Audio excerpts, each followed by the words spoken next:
How to clear cache memory on AliExpress. In today's tutorial, we'll show you how to clear your cache on the AliExpress app to improve its performance and free up space on your device. To begin, open the AliExpress app on your smartphone. Once you're in, direct your attention to the bottom right corner of the screen, where you'll notice the profile icon. Tap on it to proceed. Now, on your profile page, look towards the top right corner. You'll see a small gear icon. This represents the settings menu.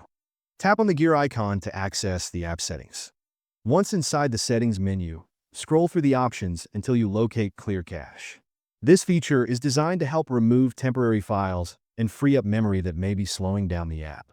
When you found the Clear Cache option, simply tap on it. You may notice a brief loading indicator, but rest assured, this process is quick and efficient. In just a moment, your cache will be cleared, optimizing the app's performance and potentially resolving any lag or glitches you might have encountered. And that's it. You've successfully cleared your cache on AliExpress. By doing this periodically, you'll ensure a smoother and more responsive experience when browsing or shopping on the app. If you found this tutorial helpful, don't forget to give it a thumbs up, subscribe for more similar tips, and hit that notification bell so you never miss an update from us. Thanks for watching, and I'll see you in the next one.